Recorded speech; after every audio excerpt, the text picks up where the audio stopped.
the Nashville 2 podcast with your host, Edward Fox. G'day, viewers and listeners. It's Ed Fox with another episode of Nashville 2. Nashville 2 is all about telling your story. So if you'd like to be a guest on Nashville 2, hit me up, reach out via email. It'll be in the show notes.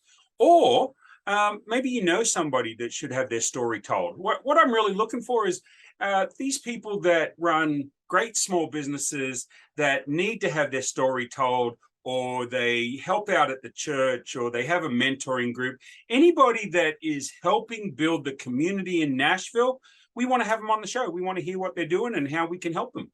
And to do that today, to do today to die, however that saying goes, I've got the one, the only, the fabulous Rae Greenip. And Rae and I met, I think it was through LinkedIn, wasn't it, Rae? Yeah. Did I pitch you straight away, or did I just reach out? I can't remember. Or did you? I can't remember how. I think I connected with you because we had a lot of mutual connections. I think I connected with you actually. Right. Oh, that's what it was. Okay. So folks, networking is the key. When you move to a new city, I didn't know anybody in Nashville. And so my idea of starting the Nashville 2 podcast and videocast, and we're on YouTube, Facebook, LinkedIn, blah, blah, blah, blah, blah, blah, and whatever other platforms are coming down the road. But I wanted Rae to come on as a guest because I think what she does is really important, helps out a lot of small business. And on her tagline, for those of you listening to the podcast, okay, now I can tell I'm old. I'm actually taking down the glasses to look over the top and read. It's the customer relationship solutionist. That's a tongue twister all in of itself. Rae, welcome to the show. What does that mean? Tell us what you do.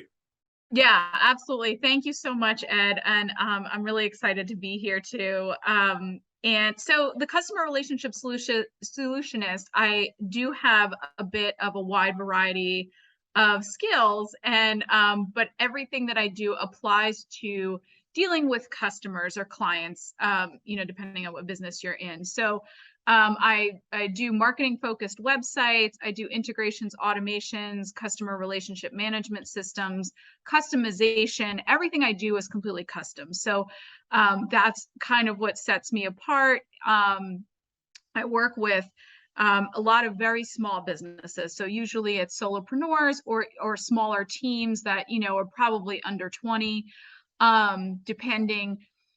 And, I come at business really diving in head first and looking at it holistically. Like, okay, you might want help with LinkedIn, but, okay, even if we're doing lead generation, where are those leads going though? Do you have a system in place? And that's, those are the questions what I found with my marketing business, prior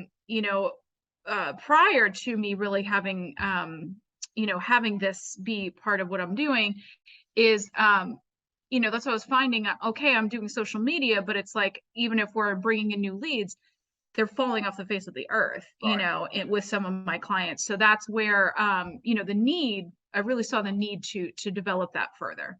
Well, I thought you would have appreciated my challenges when you were folks, for those of you that don't know, I send out this little automation through a CRM that is meant to book time on my calendar. So I send them an email. And so Rae got an email that said, hey, click here to pick a time to get on my schedule to come on the show. Well, we sent this email out to 7 people, and 3 of the people picked the exact same time. But none of them showed up on the calendar. None of them showed up on the calendar. So somewhere there was a disconnect in that automation that was meant to use the calendar. So like, let's say Calendly. I don't think it was Calendly. I think it was Book Me Now or something. And it was meant to book you on the schedule and then block it out from anybody else booking it. So that's the sort of stuff you're probably sitting there going, geez, Edward, he needs my help. That's probably what you were thinking. So because I had to tell Rae, I said, look, Rae, I've already got somebody. I bumped him once from the earlier time slot to this time slot. Would you mind coming back next week? And she was very gracious at doing that. But so you can help business owners with those sort of challenges, right? Where their integration hasn't worked with their CRM. And folks, if I'm losing you here, don't worry about it. We'll get on to some fun stuff here in a minute too. But this is really important. A lot of us that are solo entrepreneurs or small teams have to look at automation and marketing that we can do that is going to make it easier for us, Yeah. not harder.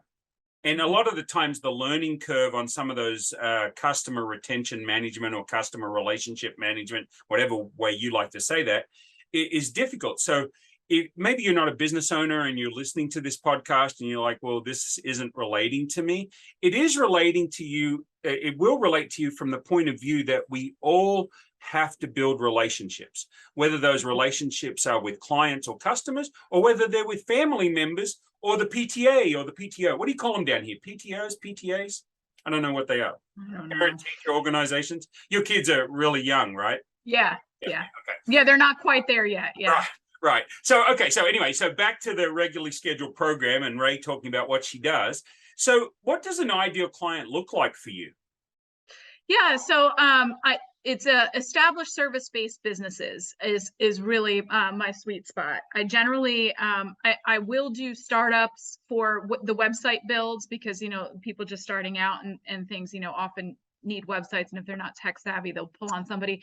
But really the other stuff is for established businesses. And what I like to say is I come in to level up your business. So you've got, you know, at this point, you've got, you know, you've seen success, you know, and you're kind of like looking at your business and like, well, I realize that my time is maybe not being spent so greatly, or business is falling through the cracks.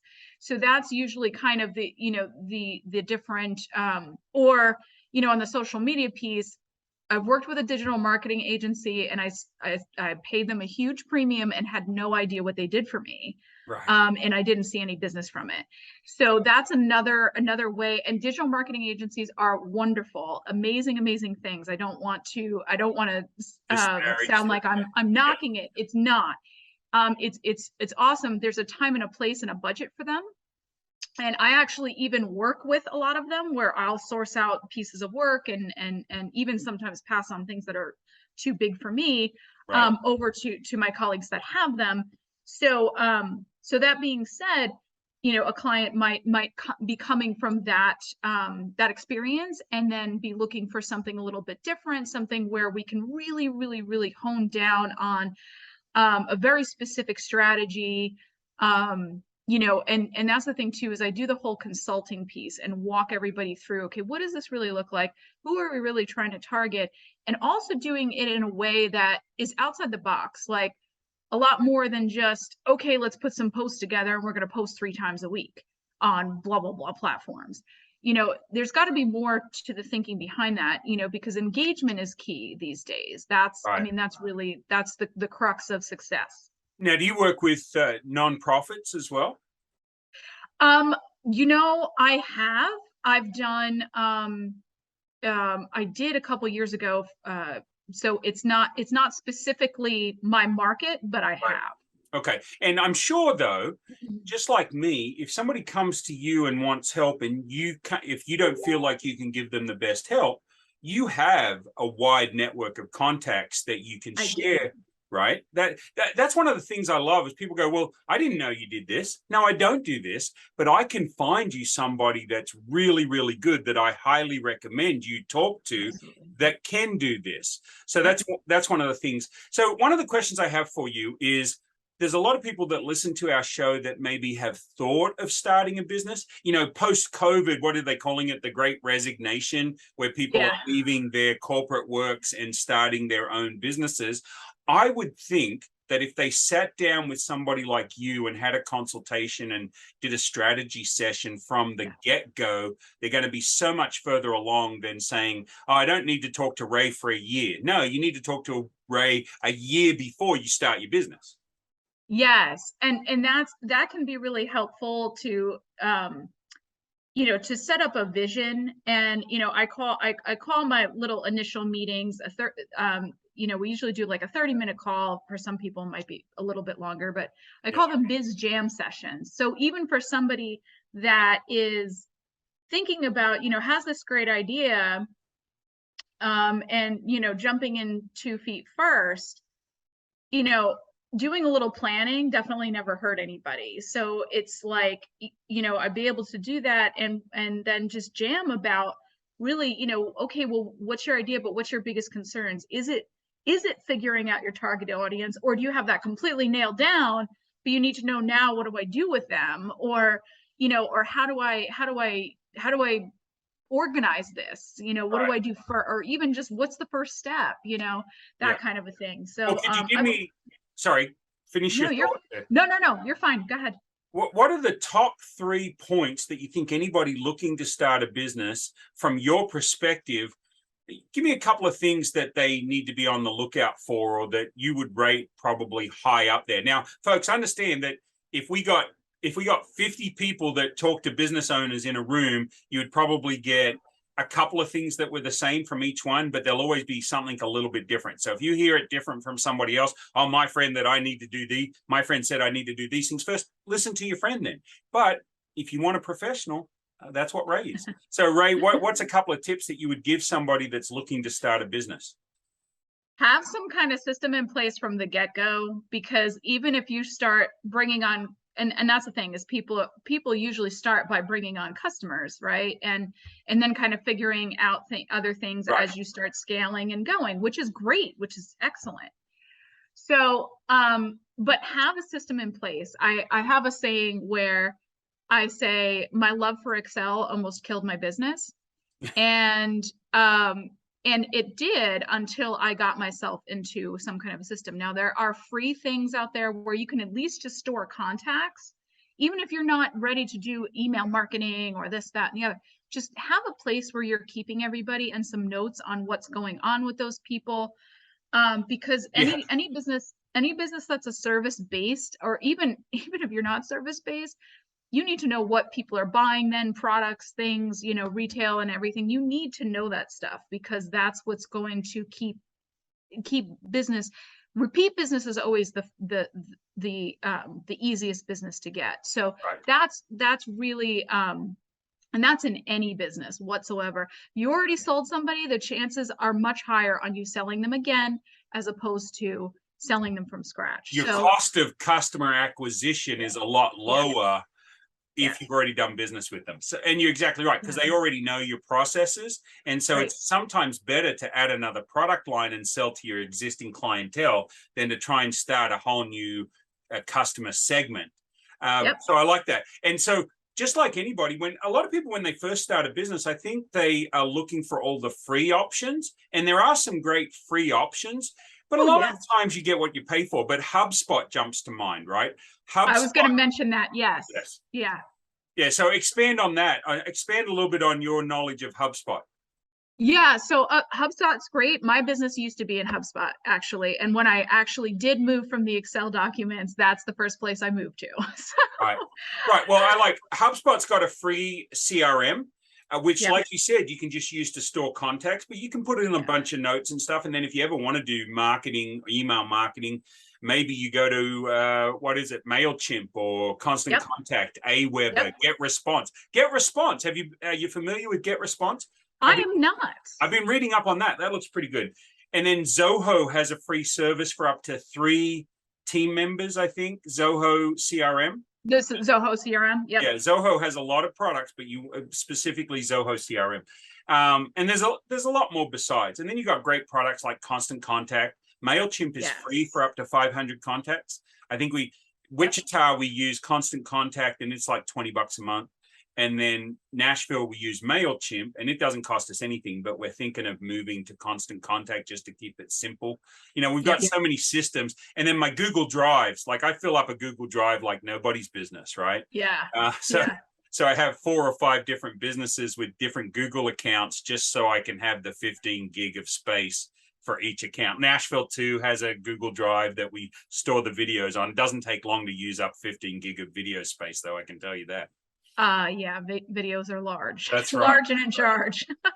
So tell us a story. Tell us a story on how you've been able to help a client, or where you've seen some big impact pre-working with you, post-working with you. Yeah, absolutely. So just one's coming to mind now is I have a client that I did a custom CRM type system with some automations and integrations, where their team also did a lot of recruiting. So, and what I found was they had a system that was offered with their business, which was similar to a franchise type model. But, there were kinks and things in that system they didn't want to be in. So through Monday.com, actually, I was able to put both things in one place, which is great. So recruiting and building the team, all the training, all of that. And then also clients. So then building out the processes of emails to keep in touch with those clients, to keep in contact with recruits also, and move them down the training pipeline. And then having, of course, the customer pipeline. Okay, now they're officially a customer, but we need to keep in touch with them, to build on more products, build on more services. So in that respect, it was retaining better trainees was a huge impact. And then also retaining customers, because it's competitive out there. If you're not in contact and on top of your customers, you lose, they'll go to somebody else. So those were the two really big problems that were solved in the systems that I had put together. Right. Yeah. It's amazing the customer service I get from certain places that makes me feel really good about being a client or being a customer of those businesses. I think there's a dentist in Cool Springs, Dr. Kelly Rice, and she is amazing at making you feel important as a client, right? As a patient. I don't know what a dentist has. Do they have clients, customers, or patients? Who knows? But she does a really good job. My wife loves going to, nobody loves going to the dentist, but loves the treatment of the way she's related to as a customer or as a client from that dental practice, which is great. Those are the stories I love to tell. And that's what we see in the reviews and everything too, right? Is we see people that are on top of their business, making sure that they've got those updated reviews and they've got review strategies and that sort of stuff. Do you mess much in that field at all? In the reviews management type side of the business? I do, because when I'm building out, anybody that I'm building out retention type systems for, that comes into play. Right. And of course it falls under customer relationship, relationship. So even if it's not management for them, as far as, managing, like if a review comes in, making sure you comment back or something, it's guidance on how to do that, what to do that with, and something that I know, of course, comes into big play there that you do, that we kind of partner on, like we were talking about before, collaboration, is the Google My Business listings. Right. So, keeping those optimized and stuff is part of your area of expertise too. So, yeah, absolutely. I mean, it's certainly very important, especially these days. So what type of people that may be listening to this podcast or watching this on YouTube should be reaching out to you? What are some of the tells or some of the weaknesses in their systems that you can help with? Yeah. So anybody that doesn't have a regular system, even if it's all manual, a regular system of keeping in contact with customers or clients, so that retention piece, and also somebody that's looking that knows they need to ante up their website. And that's mostly what I get, is clients that maybe had websites built a long time ago that aren't really marketing forward, which is great for just being present on Right. there's a digital presence, but really needing to up the ante as far as it working for them in a marketing capacity. Are probably those are the kinds of items I'm focused on these days. So sort of like lift your game. If you're a business owner that feels like you need to lift your game, but you're not quite sure how to do it, contact Rae. Right? There we go. That's really what we're saying. So how long have you been around the Nashville market, or did you grow up here? I did not. I'm originally from New Jersey, and in March of 2018, I moved here with my husband, and now we have our kids, and it's just, so we've been here for 4.5 years. Why Middle Tennessee? I don't know. It was like one of those things where Nashville was just kind of calling to us. We decided we wanted to relocate, and we were looking at places. And in Thanksgiving of 2017, we took a trip down here to check it out. And it was like, as soon as we stepped off the plane, we were like, this is it. Like, this is where we need to be. And haven't looked back since. So that's awesome. That's awesome. So when you're not working and you're not running after the little rugrats, what do you guys do for fun?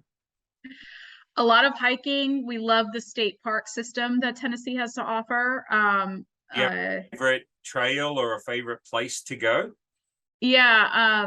Cedars of Lebanon has been one of our favorites. They have a really beautiful wildflower garden with a lot of butterflies. And since my kids are only 2 and 3 years old, it's a paved path, and it's easy to take them around. And they have, what they love is their little playground, of course. Right. So, So it's a good one. Yeah. Okay. So apart from that, what are a couple of other things that you like to do around Nashville? Love just love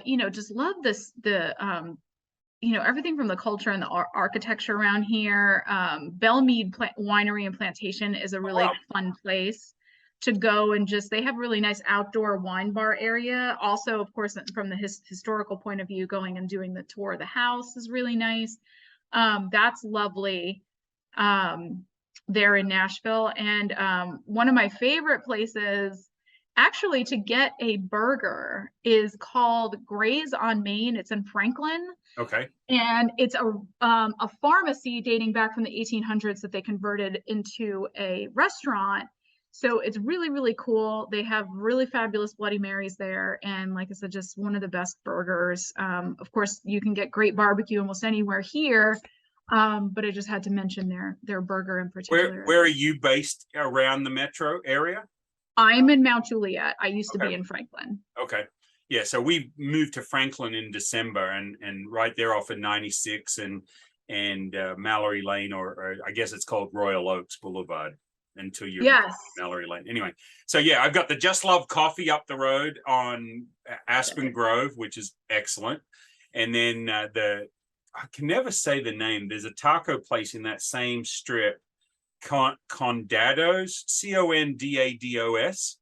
And they're more like a street taco, but it's sit down bar. They've got all these great murals, and that's great. And then we've got Quinn's across on 96, which is a little Irish bar that does a great Reuben, does great pretzels, does great fish and chips, right? And then the other side of the road is Garcia's, which is great Mexican. And they've got a few locations. I've only been to this one in Franklin. But nice. So I made note of Gray's on Main because I'm there in Franklin, right? And that's what I like about doing this show is when I talk to different people, there's different places. Like tomorrow, is tomorrow Thursday? Yes. Tomorrow is Thursday. Now, you may be listening to this on a Sunday, so that doesn't work for you. But when we're recording this, it's Wednesday, October 5th, 2022. And so tomorrow I have to drive out to Cookeville to appear at a networking meeting at like 8 a.m. So I've got some friends that have told me about stuff in Mount Juliet and Lebanon. So on my way back from Cookeville, I'm going to try, there's a coffee shop in Lebanon that I'm going to try. Lebanon. They say the locals say Lebanon. Lebanon. So. See, there you go. It's perfect. It fits with an Aussie accent right there. So that's awesome. So we'll have those places that Rae talked about in the show notes. And I'm really bad, except for my guests. I wouldn't get show notes, but my guests have to send me the show notes. So I probably will forget to write in when I finally edit this and get it up in, my friends say I take too long to edit them. But, if anybody wants to come and edit the shows for free, I'll take the help. But I'll edit this and get it up. So Rae, what else do we need to know? What's the best way for them to reach out to you? I would say that you probably have a website. I was going to say, so my website, very easy, raegreenip.com. Okay. Green, is that IUP? IP. IP. Yes. Greenip. Oh, NIP. Yes. Okay, it's the fancy writing there threw me for a Yeah, sorry. Yeah, how many of us don't know cursive, right? I'm 54. I should be fine with cursive, but there's different styles. So raegreenip.com. Yep. Okay, awesome. That's a great way. And you can also connect with her on LinkedIn. I think you're very active on LinkedIn, aren't you? I am. Yeah. I am. Yeah. Any last minute thoughts? We're about out of time, but if you've got anything, last thoughts that you want to share, feel free. The floor is yours. Not really. Just hi everybody, and yeah, absolutely connect with me on LinkedIn is great because I do post updates and all sorts of little LinkedIn tips and things like that. Yeah, keep an eye on. Sorry, I'll jump back in there and take the floor back away from you. So yes. jump in and connect with Rae. Don't pitch, right? One of the things I'm starting to teach people on LinkedIn is don't pitch, because I'm sick and tired of just being no, hi, how you doing? No, can I buy you dinner first? It's just straight for the pitch, right? And they pitch you and try and sell you. They're all from different countries. Now, I'm originally from Australia, so I have a lot of friends in India, Pakistan, Bangladesh, Sri Lanka, South Africa, England, all those sort of places where we play cricket. But these guys will get me from India and Pakistan, guys and girls, and they'll just go straight into the pitch as a digital marketer or a email. You and I didn't do that to each other. Looks like we've got a lot of mutual friends. Let's connect. Yeah, that's sort of like the way that conversation went. And then we set up a one-on-one Zoom. I think we did a bit of a chat. And then that led to us talking back and forth and coming back on and doing this. So, folks, if you want to network, you need to network with people like Rae and myself, because we can teach you how to network effectively without just sell. I mean, yes, resistance is futile. People will be assimilated into my network, and either I will do business with them or they will do business with me, or we'll never do business. It doesn't really matter, but I can help them find contacts. I think I sent a few contacts your way, right? Didn't we do this? Like, I started connecting you with a bunch of different people. I did, yes.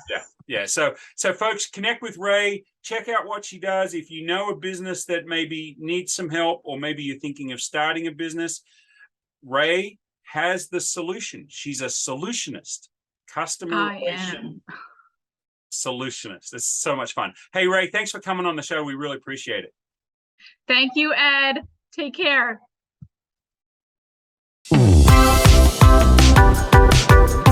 This is the Nashville 2 podcast with your host, Edward Fox.